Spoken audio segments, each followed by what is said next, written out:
Shabbat Shalom. I'm Rabbi Robert Barr, and I'm pleased that you're able to join me and each other for this Shabbat service, a time for us to pause in these chaotic and difficult times, a chance to catch our breath, to refocus, to think about what is most profound and what is most important in our lives. For 6 days we speak, tonight we listen. 6 days we build, tonight we rest. 6 days we take care of others, tonight we nurture ourselves. 6 days we work to change our world, tonight we are renewed by what is eternal. 6 days we plan for the future, tonight we are enveloped in the present.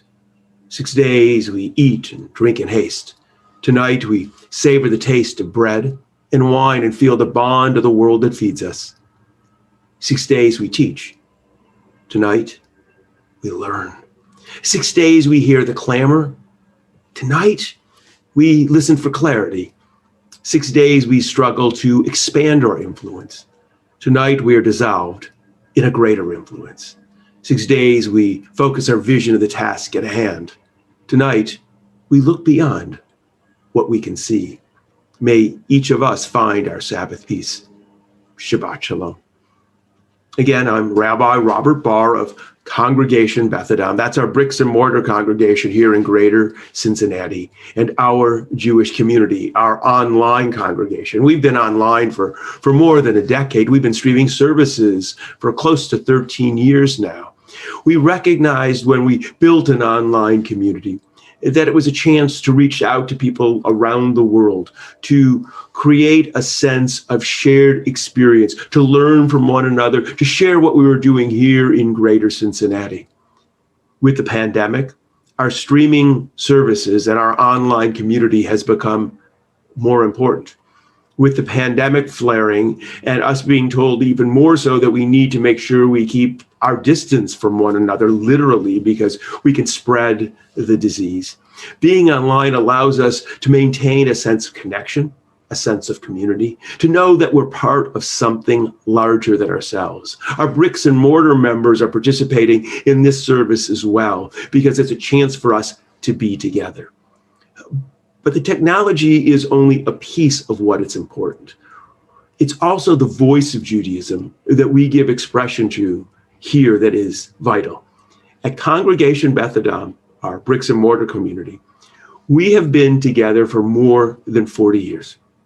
And in our 40-year history, we have been creating a bold, dynamic voice of Judaism, a Judaism that's not held back by our past, but is inspired by the future, to know that we have a responsibility to our descendants to create a vital and dynamic Judaism, a Judaism that is informed by science and the best knowledge that we have.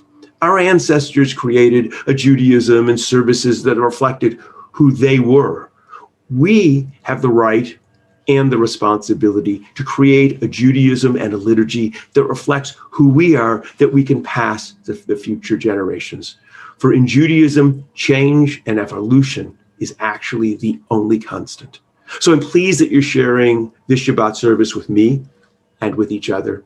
You know, if you've been with us before, that you can chat. You can chat on the different platforms. Only the people on the specific platform that you're on see your comments. Please be welcoming and be inclusive.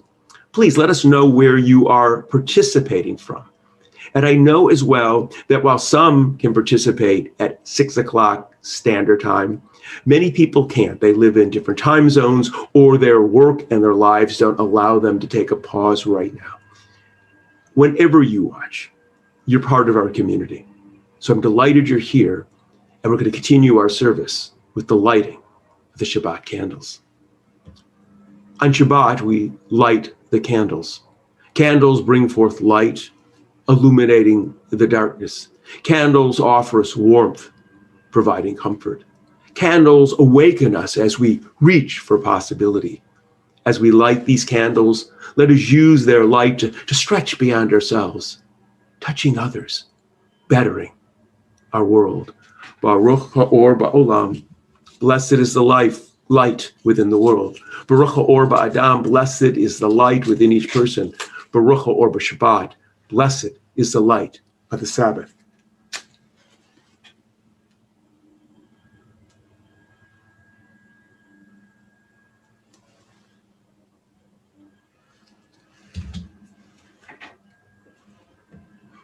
I am fortunate to count among my friends Reverend Sharon Dittmar. We're fortunate that she has been willing over the course of many years to come and share her knowledge and her insights and thoughts with us. Recently, we had a conversation about how to cope with the pandemic that we are all living through. This is our conversation. So once more, Reverend Sharon Dittmar is joining us for our Shabbat conversation. We're always delighted to have her. She brings so much to our community. And the first question I always ask is, how are you doing? Are you healthy? Your family healthy? Everyone well? Everyone is well. Thank you for asking. As well as we can be in 2020. Okay, well, that's a fair answer. Mm-hmm. So we are moving into the holiday season. Thanksgiving is looming. Christmas, Hanukkah, New Year are before us. And already I was just driving around and they were putting up Christmas lights at one of the shopping malls or outside or other lights. And I'm concerned that this is going to be a real challenge in the age of COVID, during the pandemic, when it's supposed to get worse.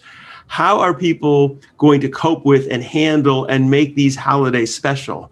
And I wanted to chat with you about that. What recommendations do you have? What thoughts do you have about how we can get through this period, knowing there's going to be a sense of loss, of not being able to be with our families exactly as we've been before? But so how do we make it special? How do we cope with it?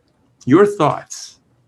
Well, I could not speak for everyone, certainly. I think there's going to be a real burden on people who are somehow physically isolated. If you're in a retirement community and there's rules about getting out, or a nursing home, I have a lot of questions about what that's going to be like for those people. For myself, though, when I think of things I can do for people in that situation, if I have a loved one in a situation like that, or if there's also, I'm aware, people who are immunosuppressed who aren't going out. So that's a concern too.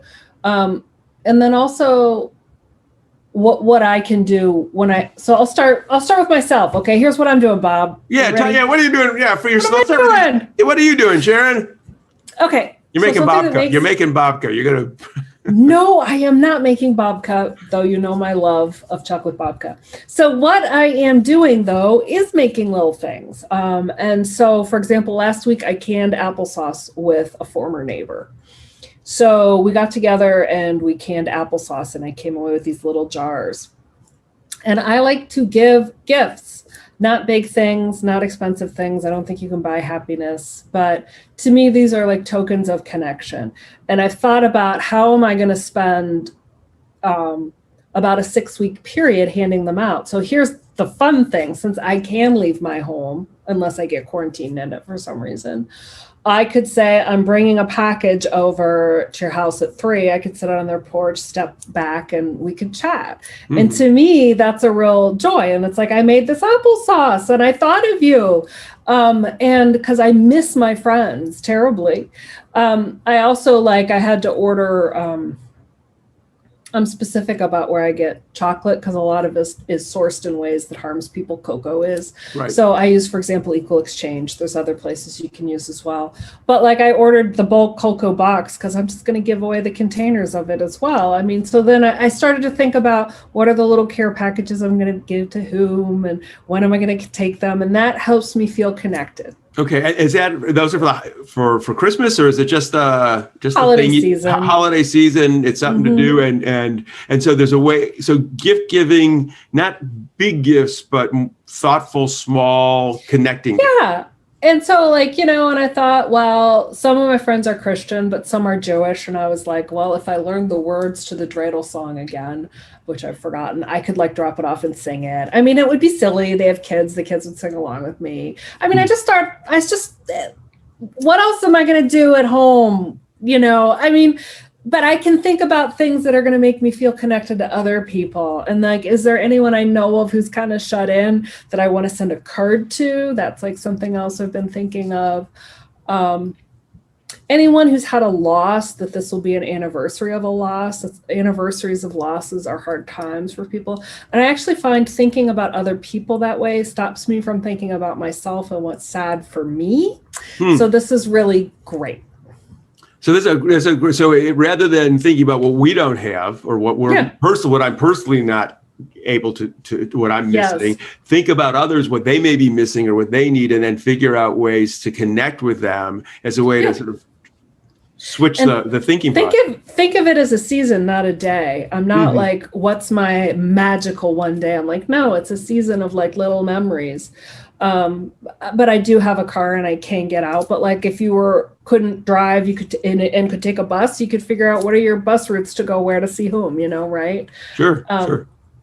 And then that's what I'm doing. Okay, and then what about like let's take Thanksgiving for a moment. I don't know what your family tradition or your tradition has been about who gathers around the table. Are you able to gather around the table like you have in the past? And if you haven't, if you've had larger gatherings, how are you going to cope with that or modify that or address that sense of change? I don't have to change much there. So I have one sibling who lives overseas and she's not here for the holidays. My brother-in-law is a doctor and he's always on call, so he's not here. If I'm not there, he's not here. And then I was a minister, so I wasn't there. You know what I mean? So we're used to, this is not our time. And, if families have concerns about stuff like that, I might think of coaching you to think about how could you gather when later. Like, so for example, I have a colleague who was doing a wedding. He quarantined 2 weeks in advance so he could, and everyone in the wedding party did, so that they could gather somewhere. And I might recommend people think about, if I can't be together, like December's hard because it's indoors. We don't live in like Arizona or something. Right. But like, could you plan a time that your family quote's going to gather in May, you'd quarantine beforehand and you'd gather, but there'd be a lot of outside time too, right? So can you plan for something you would enjoy that would still put you together when it would be easier to be together without passing the virus? Right. So then rather than saying this is the time we have to do it and say, we're going to plan together for a later time and think about how much fun we're going to have then, recognizing that there's a way to do that. That just because the date's on the calendar doesn't mean it forces us to do it just because it's sitting there. Yeah, and I think sometimes like the hard things about any holiday is if you're alone, you feel like that means you are alone or people don't love you or you don't have worth, right? So when I think about that, I think about, of course you have worth, but I know it's hard to feel that when you feel isolated, right? And depression is real. Seasonal affective disorder is real. There's a lot of us not doing things that we find fun right now, right? They're not outlets for us right now for a variety of reasons. So I try and think again about how can I adapt what I can do that would be fun. I spend a lot of time thinking about that. That's great. Do you think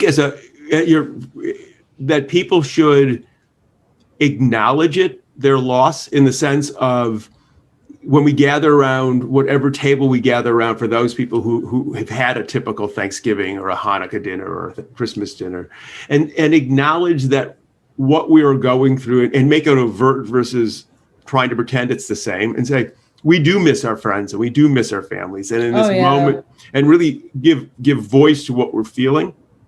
Yeah.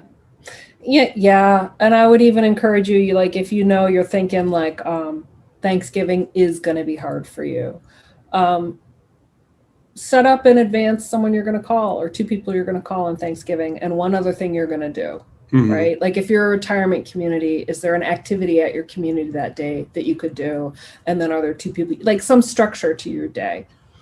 Well, it's interesting you said that. We just went through the election, and one of the things people said was make a plan about how you're going to vote. That seemed to be and it sounded like in some ways you were just saying the same thing. Make a plan. Don't let Thanksgiving sort of creep up. Sit down and be thoughtful now about what you might do to reshape it and be intentional about it.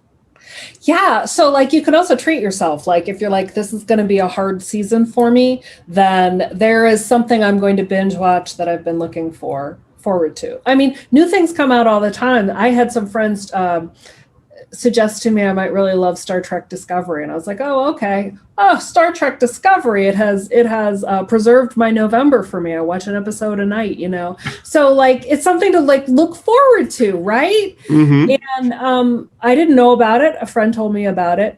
The other thing I want to say, some of us have financially struggled this year, and some of us have not. Right. And if you haven't, I'm someone who has not financially struggled this year. I have the same job as does my spouse. I think it's a great time to think, what do I want to give to? I feel like I have received many gifts this year that I did nothing for. They were sustained and or continued. And so I'm like, I'm in a gift giving mood, and not towards like, I want to give my son something more. I'm like, right. What are the agencies or organizations I care about or causes that mean something to me? So I'm also thinking a little bit more mindfully about what I'm going to be giving away that is mine. Money. Right. No, I think that's a great. I enjoy that, by the way. Do you give that as a gift in honor of people, or I know some people. Yes, I do. Some people do that, and you'll get a card that so and so was thinking of you, and they gave a gift to a particular organization in honor of you. And oftentimes, it's very connected to who they're giving it to. They're not they're thinking this is the person who cares about social. Criminal justice reform. So they give to a place that's doing criminal justice reform or hunger or there's climate change, whatever it is. And they say so the gifts are related to what the person's interest is. So there is a connection and thoughtfulness. But I think generosity in that way is going to be really important for those of us who've been able to get through 2020 less unscathed financially. I agree. And by the way, I think this is a great family activity. So I have always done this with my son. He's going to turn 19 this year, but I still do it with him. It's the holidays. What are we giving to? And when he got about 17 or 18, he started to give some of his own money as well. But we always, and it was something we did that was fun. What is something you care about, you want to give money to? So that it wasn't just about what am I getting? It's, again, thinking about others. And, he and I, it was interesting then the conversations we'd had, like, what was he caring about or aware of in the world? One year he gave to the White Hats in Syria. That really mattered to him. Mm-hmm. We've given to homelessness in Cincinnati. So a variety of different things came forward for both of us. I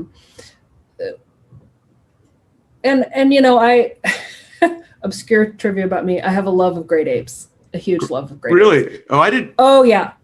Big into orangutans and gorillas, my two favorites. And so I know you didn't know, did you? I didn't know that because I have to show you a book that I have. Of photographs. We'll talk about this after this is over. I'm in love with great apes. Okay. So to me, it's also joyful to give to those agencies that are preserving them because they are highly critically endangered. But so maybe you care about the environment or politics or fresh water or something. Whatever you care about. Again, it creates a sense of power in you. You have agency. You might not be able to meet with who you want to on one day, but you have agency. You can give your money. And everybody has some to give. Most people have some to give. In fact, in Jewish tradition, that even those who get can give.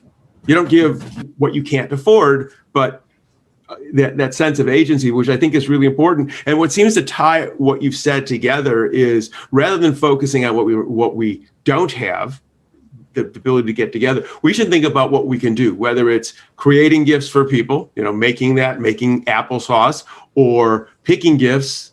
And it doesn't have to be a lot, but it's about that connectivity or donating. It's rather than sort of just thinking about self, it's about thinking about other. And that when we think about other, it can lift us out of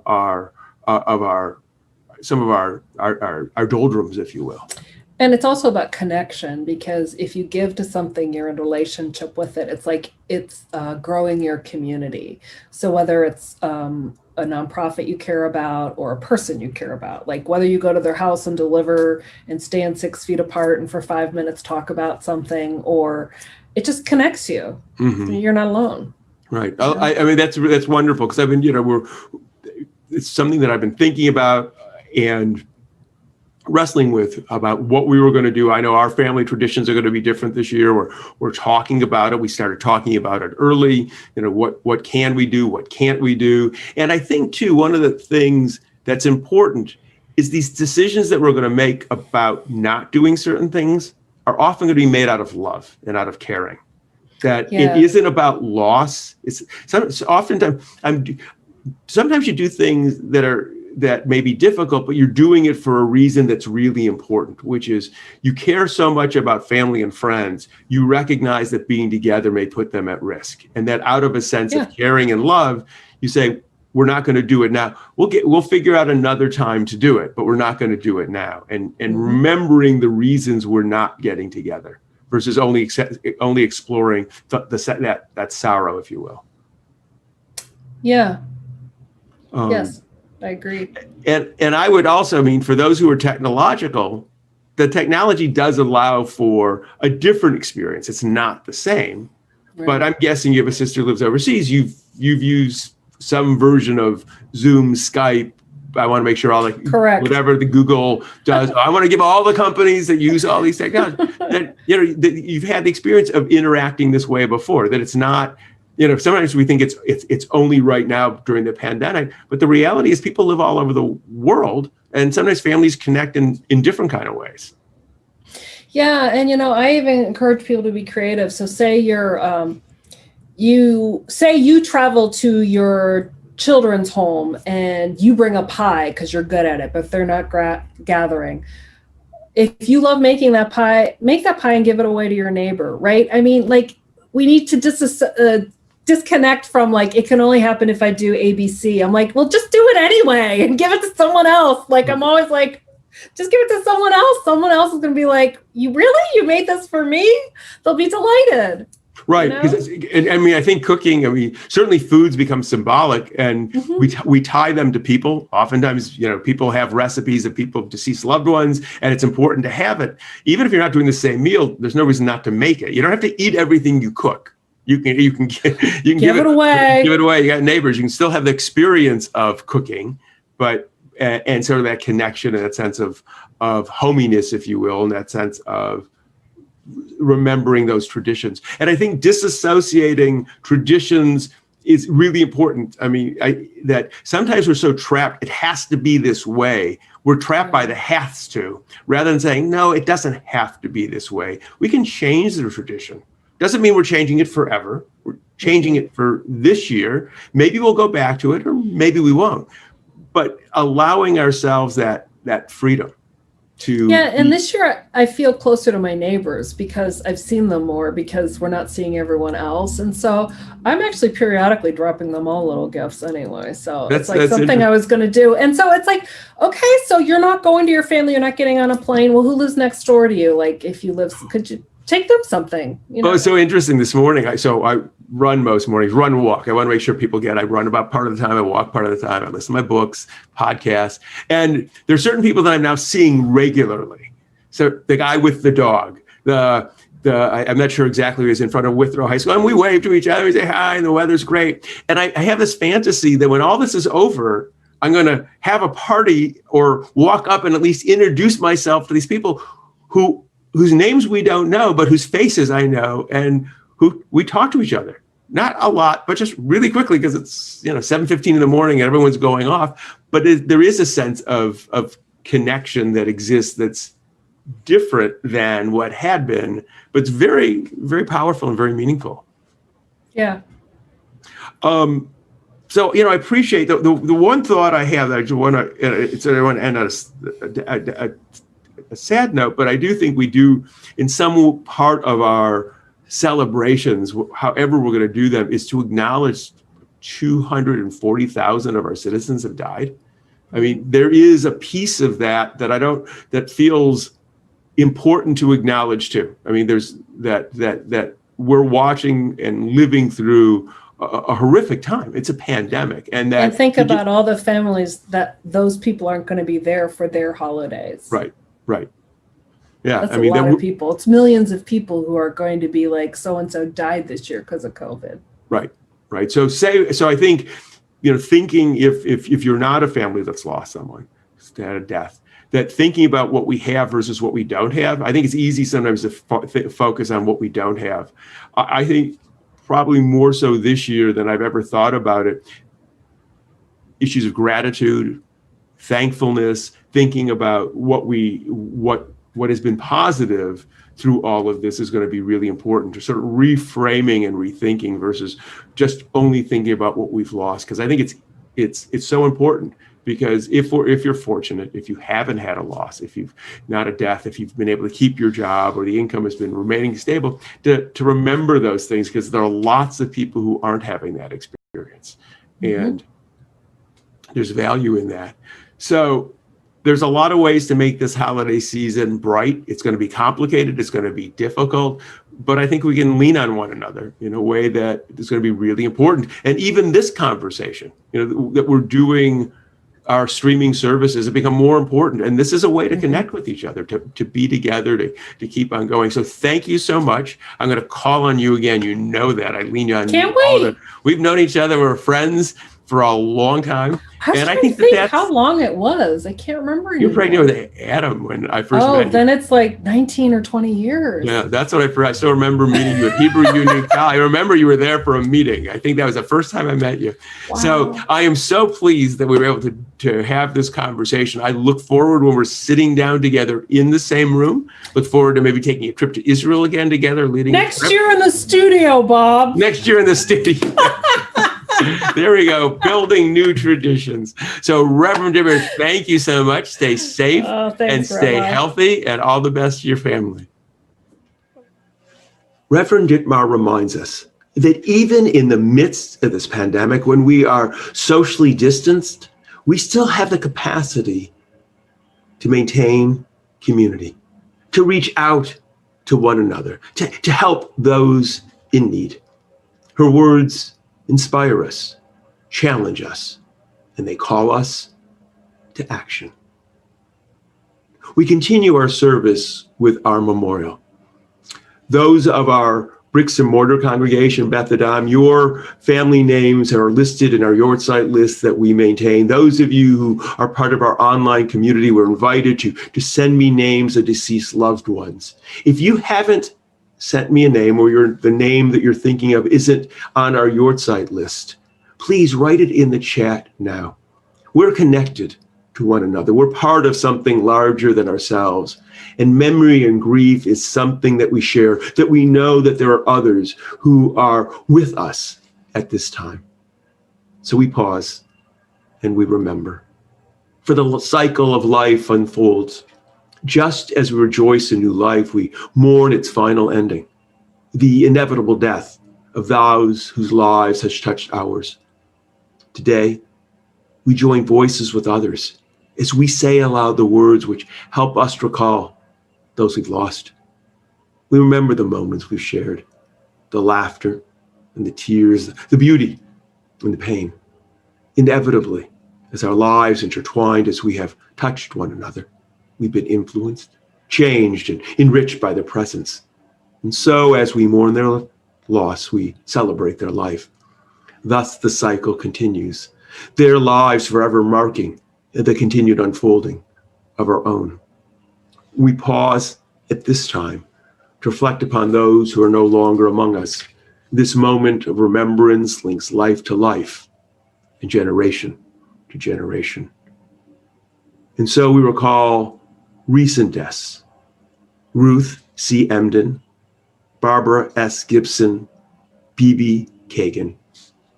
And we recall those loved ones, the anniversary of whose death occurs in this month of November: Lauren S. Byrne, Catherine Carlson, David Frieder, Ray Garfinkel, Harold Herzog, William Ginsberg, Jerome Ginsberg, Hortense Gottliebson, Eleanor Greenfield, Barbara Hayes, Armin Hoffman, Elizabeth Horwitz, William Robert Jacobs, Gregory Lemkin, Matthew Margolis, Celia Nelson, Alvin Reines, Celia Reines, Eileen W. Rosenberg, Ethel Friedman Rubin, John I. Rubin, Ann Rudman, Nathan L. Sands, Stuart Schlotz, Pauline Schumacher, Cora Baum Simon,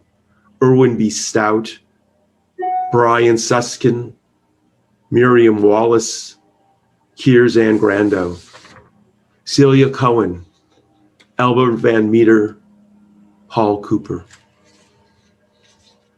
We also think of those who died as a result of violence and terror, war that mars our planet.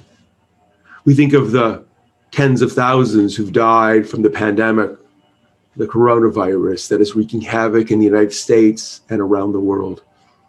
We think of those who've died defending the principles of justice and peace and democracy. We think of those who've rushed in to rescue and protect others who have died as a result of their service. We think of those who have no one to remember them this night. And we think of all our loved ones whom death has taken from us. Ein b'dei hamavet hakoach la'akor ma shetabun b'lev. Death cannot take that which is locked in our hearts. With our tears, in our sorrow, we remember. With our courage and our strength, we do not forget. Acts of kindness, deeds of courage will remain. Beauty created, wisdom shared is not lost. With our tears, in our sorrow, we remember. Im dama'ot be'einenu, be'et evlenu, nishmor al zecher achuvenu. With our tears, in our sorrow, we remember. Zeker tzadik livracha, may the memory of good people bless our days. Let the Sabbath be a time for believing in what could be and seeing with new eyes. In this serious world, let us take ourselves less seriously. In these harsh times, let us listen for a soothing word. While the world around us unfolds in an instant, let us judge each other a little more slowly. Let the Sabbath shine a light into a corner of ourselves where hope's renewed. Let us remember a reason to be joyful and a way to be gentle. Let the Sabbath be a time for opening up. Let us find strength in our dreams and trust in our strength. And now we continue our service with our virtual challah. If you have some bread or some crackers or whatever, we do this symbolically, obviously. We can't share from one loaf because we are socially distant. But it speaks to the notion that we really are part of a community. We're part of something larger than ourselves. At some point, we will gather together and we will share from one challah. And we imagine that day as we continue. In Jewish tradition, we share the challah as we celebrate the Sabbath. We are reminded that challah, a twisted loaf of bread, sustains and nourishes the life of our body. May the sharing of the challah sustain and nourish our hunger for knowledge and our understanding of the world around us. May the sharing of the challah sustain and nurture our connection to those close by and those separated by distance and time. May the sharing of the challah encourage us to reach out to those across the rooms, across the halls, across our desks, and across the miles. May the sharing of the challah strengthen and enrich the coming week. Baruch Hakmal Kapenu, blessed is the work of our hands. Baruch Hazon Ha'adam, blessed is the vision of our minds. Baruch Lechem Ha'aretz, blessed is the bread of the earth. And then if you have some juice or some wine, join with me. It's our custom to share wine with family, friends, and community. It reminds us that it's not enough for us to quench our physical thirst. We must nourish our spirit as well. As we celebrate Shabbat, may this wine remind us to live our lives to the fullest and to embrace the joys and pleasures that life offers.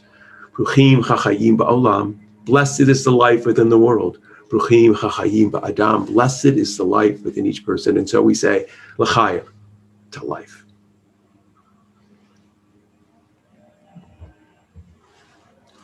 pleased that we could share this Shabbat together, that we could pause, perhaps catch our breath, gain a moment of respite to find an inner strength as we continue to cope with these challenging times. I hope you'll join me and each other next Shabbat for our service again at 6 o'clock. We do this each week, so I hope you continue to join us. You can also go to bethadam.org, bethadam.org. That's our congregational website, and there you can hear podcasts, you can see upcoming events. Also, I hope you explore it. There's educational materials. There's some materials there already about Hanukkah, a resource guide. So I'm glad you're here, and I'm glad we could share this time together. And we close with our final words. May we know blessings those who are near. May we know blessings those who are far. And may this day bring its goodness to everyone soon, wherever they are. Shabbat Shalom.